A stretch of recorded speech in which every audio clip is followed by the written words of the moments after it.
Living life seeking answers to the many problems that continue to evolve?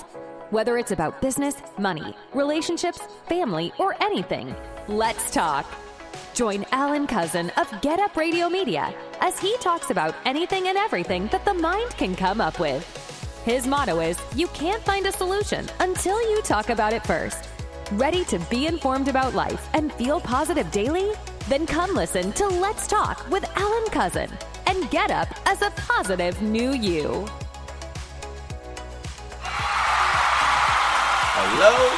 Hello, happy Tuesday to all of you. Hey, how you doing?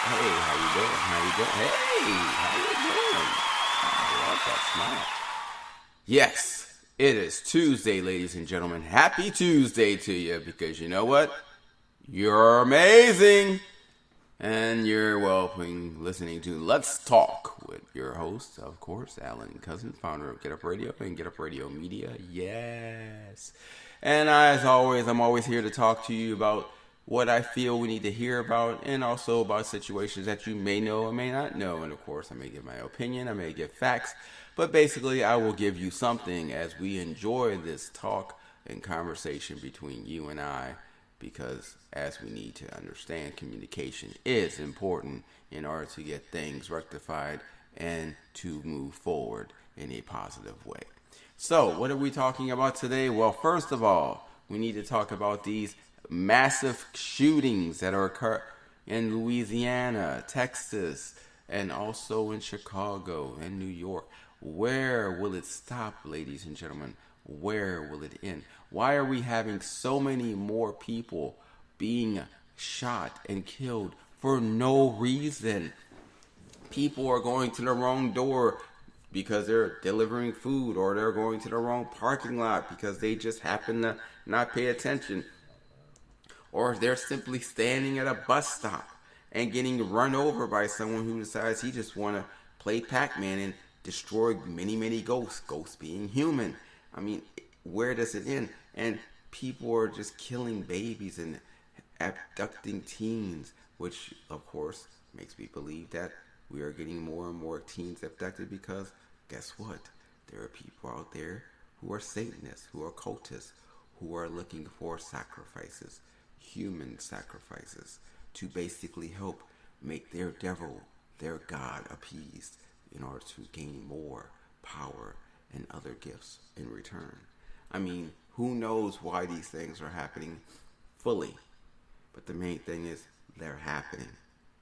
And we need to find a way, as people, as individuals, as groups, as the United States of America, to stop these actions from occurring and to make more positive reactions coming from them.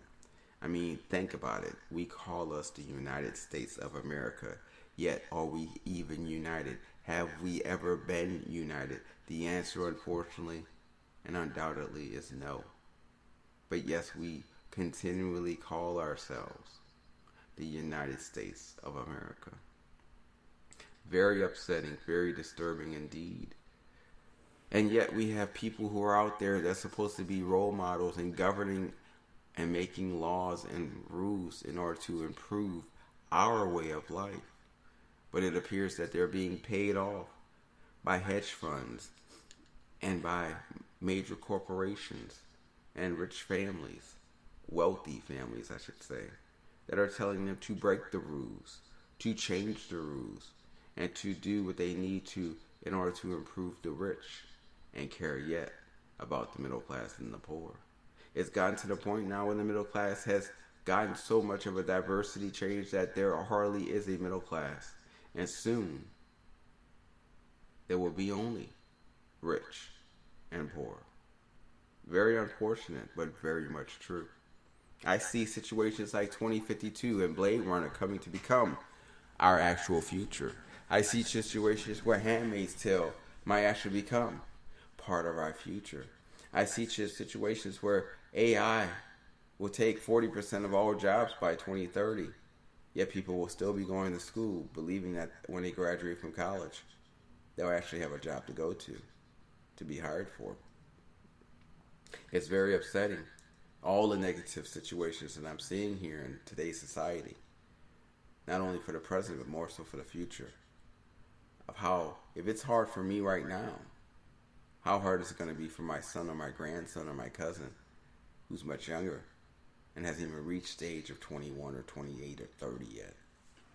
I mean, you have to really consider the situation of how life has become and how it's getting worse and worse instead of better. Our government deficit is now $53 trillion. The consumer deficit, as well as the business deficit total, is $240 trillion.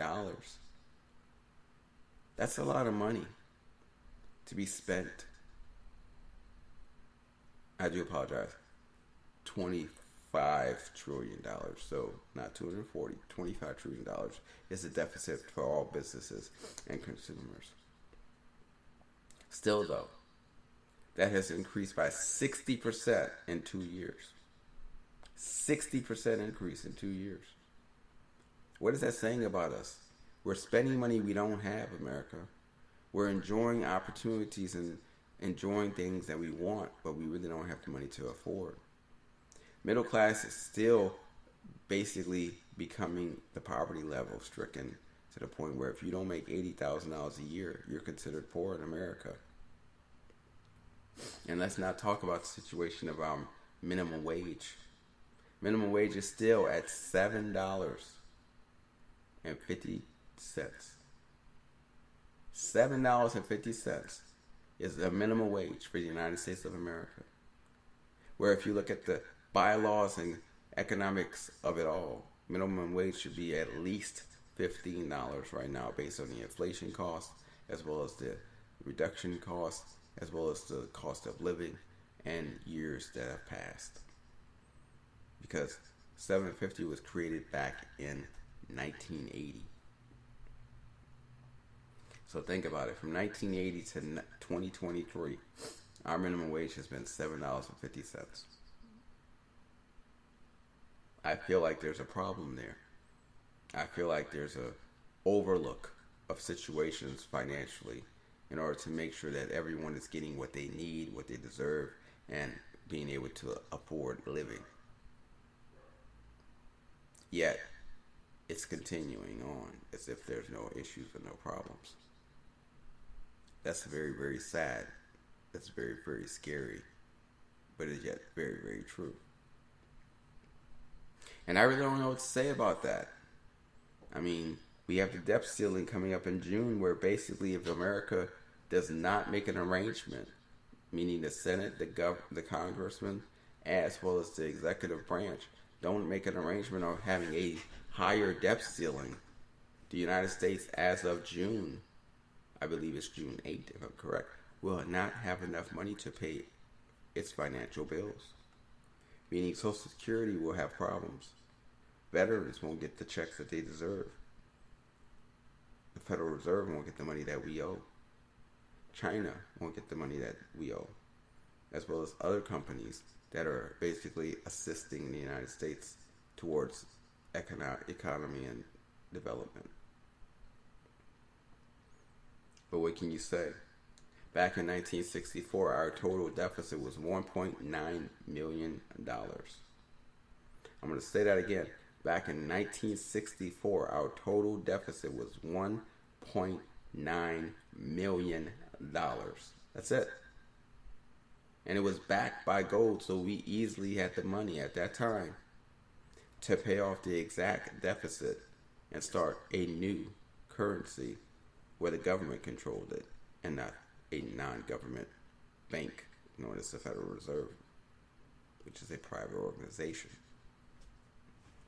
Yet unfortunately, when President John F. Kennedy signed an executive order to actually pay off the federal deficit and pay off the Federal Reserve and create a new currency in effort so that the government can start anew, 2 days later he was unfortunately assassinated in Dallas, Texas. Makes you wonder, doesn't it? Especially because after he was assassinated and proclaimed dead, the new president immediately took that executive order out and changed that the Federal Reserve would not be paid off and that the deficit would stay. Makes you wonder, doesn't it? And yet here we are now, basically 60 years later, $53 trillion in debt. 60 years later, from 1.9 million to 53 trillion. $53 trillion. That's how much has been spent in 60 years. That's almost $1 trillion a year. Almost. And yet, we can't even explain what we spent it on. We cannot even show the improvements and proper justifications that money was spent to make the United States more positive, to give us a more positive environment, more positive factors, and more positive future. Very scary. And like I said, now we have all these killings, these murderous killings of kids and adults, because guns are so easily available. You can get one off the streets, you can get one at a gun fair, and literally, if you go to the gun to do it the legal way, it takes less than 24 hours to get a gun in your hand. But no one's questioning the health care of these individuals, the wellness of these individuals, to know whether or not they should even have the ability to carry a gun, and if they will use it and be responsible for using it properly. And all we hear is thoughts and prayers. Oh, my thoughts and prayers go out to those who have died. My thoughts and prayers for those who did not survive. My thoughts and prayers for those who suffered this malicious effect by being shot by an active shooter, or killed by someone driving a car recklessly and purposely to kill people, not by accident. Thoughts and prayers, which do nothing. It does nothing for the Americans. It does nothing for the citizens. It does nothing for the families of those who have lost. Thoughts and prayers are simply words by saying, I'm literally not giving you anything, but I'm going to act like I give a damn. No. We need to do more. We need to implement something that will help us, whether it be security guards at schools, whether it be a proposed final health care plan, so people who are schizophrenic, bipolar, or has dementia or other health issues can take the medication they need, so maybe they won't go around killing people endlessly or mindlessly because they just have nothing better to do. And make it to that, even if you have a fair for a gun fair, and no matter what, you have to have proof to show that you are being registered into the gun collection, so we know you have a gun. And also, you need to provide some kind of medical reference showing that you are legally and humanly responsible enough to carry a gun and use it properly. These are things that need to be implemented. Laws that should have been implemented years ago. Because clearly we are not improving America. Clearly we're getting worse in our situation. And clearly we need to start caring. We need to start worrying about the situation and actually fix it and resolve it. Like I said in my show, you can't come up with a proper solution until you first talk about the problem. Or let's talk about the problem, America. Let's bring it to the right people that need to hear about it so that they may understand that we truly feel this is a problem. We feel it is something that needs to be no longer neglected and be looked upon. And we feel that a solution, a proper solution, needs to be given in a reasonable amount of time to fix the problem and improve the situation we're currently in. This needs to happen, ladies and gentlemen. And it needs to happen now, or sooner than later. Because one day, you may be the next person to be shot, or ran over, or your child, or your niece, or your nephew, or someone you care dearly about. You never know what's going to happen or when it's going to happen. Do you want to have to worry about your child, your children, your family and friends being the next victims of these malicious crimes and malicious situations of killings Do you? I'm sure the answer is no. So we need to do something about this. Contact your local representatives. Contact your state officials. Contact your federal officials. Show you mean business. Show that you want a change. Because if enough of us do this, then a change is very plausible.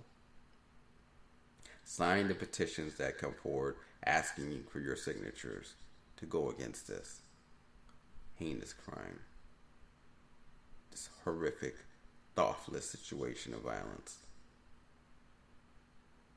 Because it's not going to go away on its own, ladies and gentlemen.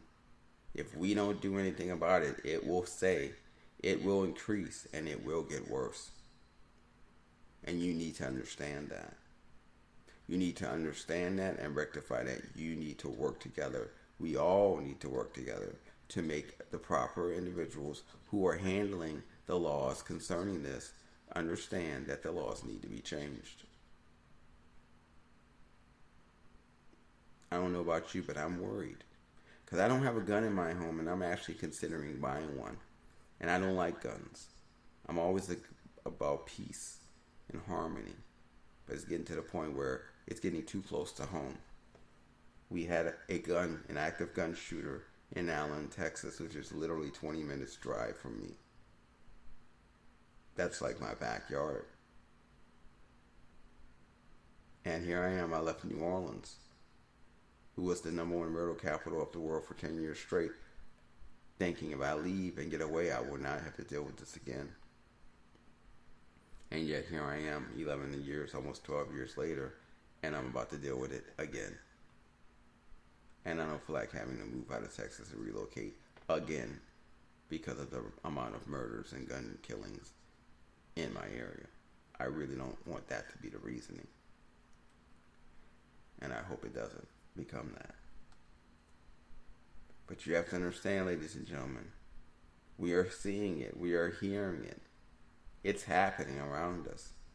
And it's not going to get better. It is only getting worse. So you need to understand that we need to do something about this. We need to fix it. We need to make it better. And we need to get those individuals who can improve this situation to improve the situation, to make the voluntary laws, to make the voluntary situation or solutions to this horrific problem. We need to work together as a community. Back in 1964 with Vietnam, they protested and got together. Back in 1929 when the stock market crashed, they got together and protested. Who's to say we can't protest yet again? That we can't join hands, all meet in Washington, D.C. and change the situation. Just saying. It is very plausible and history tends to repeat itself, so let's repeat history and let's try to fix this.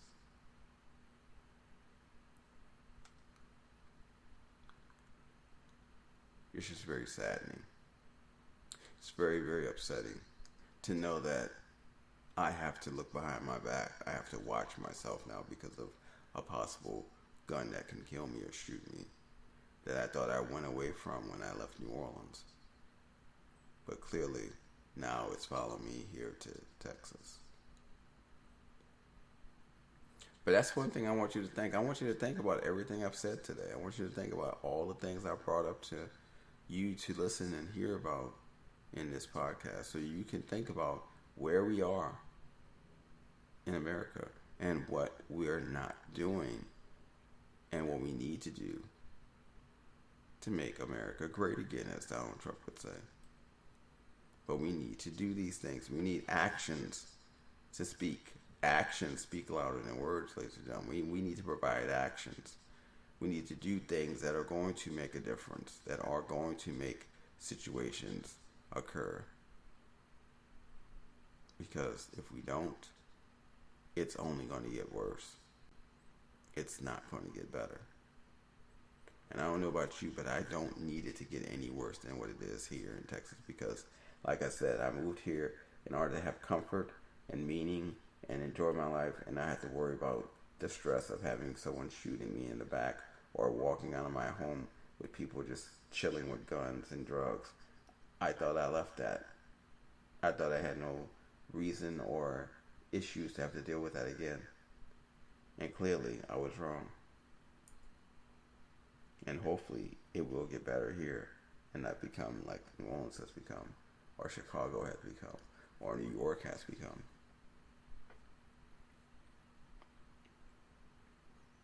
So like I said, it's up to us.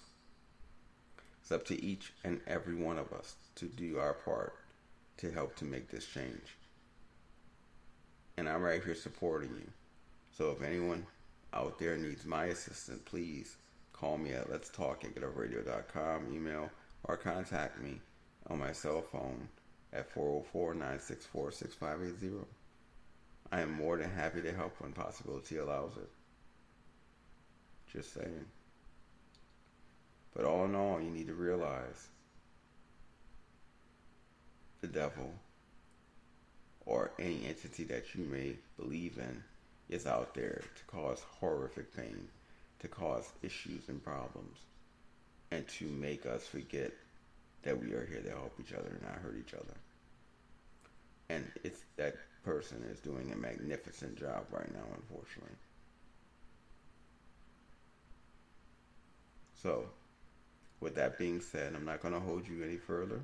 I hope you've enjoyed my conversation. I hope you've enjoyed my opinions and facts about the situation.